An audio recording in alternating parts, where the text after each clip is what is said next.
Hello students, welcome to Good Shepherd Education Center and Asha National English School.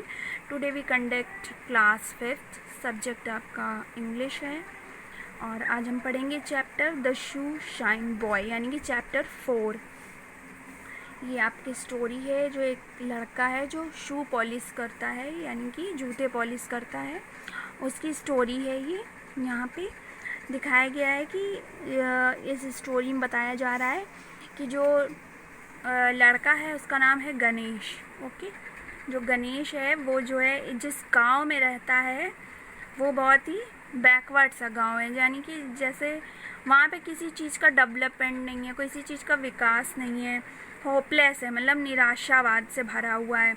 ना वहाँ अच्छे खाने को है, ना पहनने को है, ना पढ़ने के लिए है, ना प्रोग्रेस करने के लिए है। उस गांव में कोई भी मतलब ऐसी सुविधाएं नहीं है जिससे आगे बढ़ा जा सके। तो जो गणेश होता है वो वहाँ के रहन सहन से या वहाँ पे रहने से बहुत ही अपने आप को बेकार महसूस करता है कि यहाँ रह के तो इंसान कुछ भी नहीं कर सकता है, ना वो आगे बढ़ सकता है और ना किसी चीज़ को हासिल कर सकता है। तो गणेश अपने मन में ठान लेता है कि वो इस गांव को छोड़ के चला जाएगा, किसी बड़े शहर चला जाएगा। तो वो बड़े शहर कहाँ चला जाता है? हैदराबाद चला जाता है। हैदराबाद चला जाता है और वहाँ पे देखते हैं कुछ फैमिली मेम्बर्स भी वहाँ छोड़ के जा रहे हैं, तो कुछ वहीं रह जा रहे हैं। तो अपने घर से वो भी निकलने का फ़ैसला करता है। बहुत से लोग जाना चाहते हैं उसके साथ, बहुत लोग नहीं जाना चाहते हैं। तो उसने कहा अगर हम यहाँ रह गए तो हम इस गांव में रहकर तो कुछ बन नहीं पाएंगे, तो हम यहाँ से निकल जाएंगे। तो वो जब निकलता है अपना खाली हाथ अपने घर से निकल लेता है और वो बड़े शहर कहाँ जाता है? हैदराबाद पहुँचता है। जा कर के वहाँ पे ट्रेन से ट्रैवल करके वो जाता है और उसके पास कुछ भी नहीं होता है, वो अपना खाली हाथ चला जाता है वहाँ पे। और उसके बाद क्या होता है, जब वो वहाँ पहुँचता है तो वहाँ पे उसकी लाइफ का स्ट्रगल स्टार्ट होता है, क्योंकि उसे दूसरे शहर, एक अजनबी शहर में जाता है, वहाँ उसे इस्टेब्लिश होना है, वहाँ उसे बहुत कुछ करना है। तो करीबन वहाँ उसे रहते रहते 4 साल बीत जाते हैं। ठीक, वो जब 4 साल बीत जाते हैं वो करीबन कितने साल का होता है? मात्र 11 वर्ष का होता है। तो जहाँ से उसकी लाइफ का स्ट्रगल शुरू हो जाता है।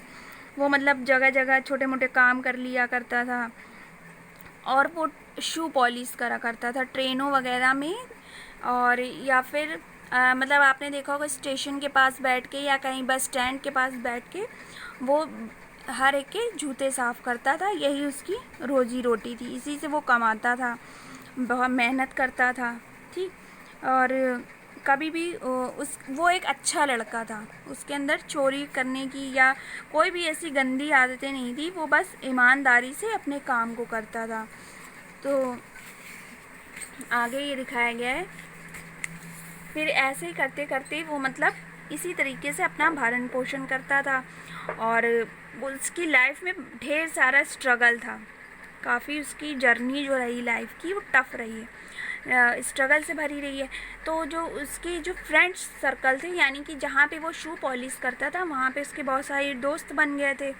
तो वो जो उसके दोस्त थे वो उसको सिखाते थे कि मतलब हम लोग को थोड़ा सा चोरी भी कर लेना चाहिए, थोड़ा सा गलत काम भी कर लेना चाहिए, ताकि हम अर्निंग अच्छी कर सकें। और चलो हम लोग अब ये करेंगे वो करेंगे, मतलब उसे गलत गलत बातें सिखाते थे।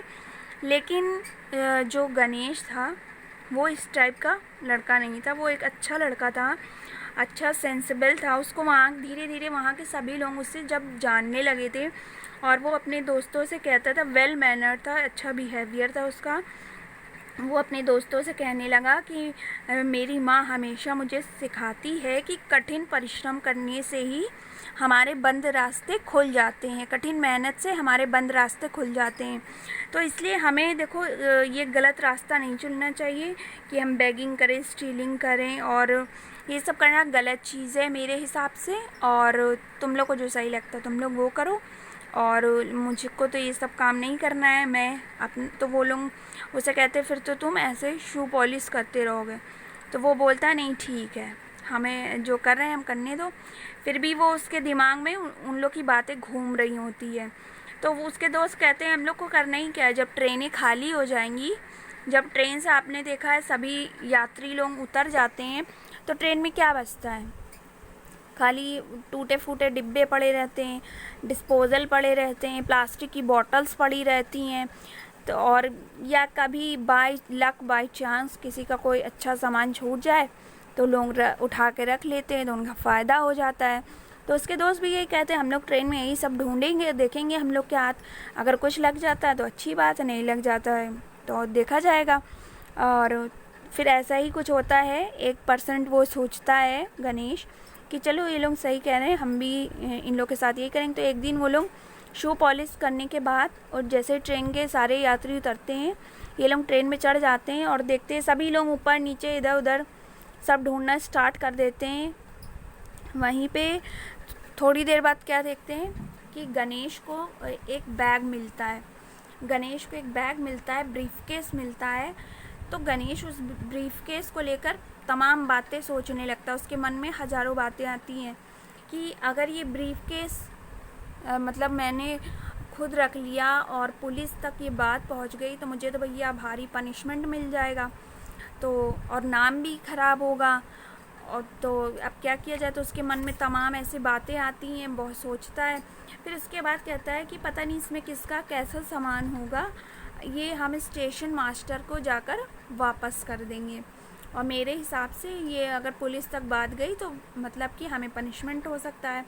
उसके मन में बहुत सारे विचार आते हैं। फिर एट द लास्ट वो क्या करता है कि वो बैग लेकर एक स्टेशन मास्टर के पास जाता है और उसे अपनी सारी बात सच सच बता देता है। वो डर भी रहा होता है कि पता नहीं कोई मेरा विश्वास करेगा या नहीं करेगा, कोई मुझ पर यकीन करेगा नहीं करेगा, लेकिन उसकी अच्छाइयाँ सबको पता होती हैं, क्योंकि वो जो है जब स्टेशन में बैठ के शू पॉलिश करता था उसको वहाँ के सभी लोग धीरे धीरे जानने लगे थे। वो पुलिस वाले हों या स्टेशन मास्टर हो या वहाँ के कई एक कर्मचारी, जो उसे सब पहचानने लगे थे कि ये एक ईमानदार और अच्छा लड़का है और ये वेल बिहेव्ड है, वेल मैनर्ड है, इसके अंदर कोई गलत आदतें नहीं हैं।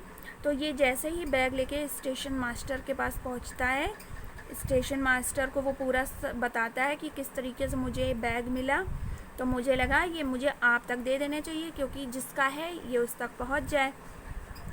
तो जो स्टेशन मास्टर होता है वो उसे काफ़ी अप्रिशिएट करता है, उसे इस बात के लिए रिवॉर्ड भी किया जाता है और मतलब उसको इनाम दिया जाता है, उसकी सराहना की जाती है और उसके लिए अच्छे अच्छे बोल बोले जाते हैं। और फिर लास्ट में क्या होता है कि वो उसको एक अच्छी हॉस्टल में रहने को मिल जाता है। मतलब गवर्नमेंट जो सरकार होती है वो लोग उसकी हेल्प करते हैं, उसको एक अच्छे से क्या बोलते हैं हॉस्टल में रहने को मिलता है और उसकी पढ़ाई भी एक अच्छे स्कूल में पढ़ाई शुरू हो जाती है, वो पढ़ने लिखने लगता है। तो यानी कि वो उसका जो स्ट्रगल होता है वो कहीं ना कहीं ईमानदारी से किया जाता है, जो कि कामयाब होता है। तो ये आपकी स्टोरी है बच्चों, इसे आप अच्छे से पढ़िएगा, रीड करिएगा इस चैप्टर को और अच्छे से पढ़िएगा। और आप लोगों के लिए इन्फॉर्मेशन है कि आपका स्कूल 10 से 2 खुला रहेगा, आप लोग जा करके अपनी बुक्स को परचेज़ कर सकते हैं। बाय।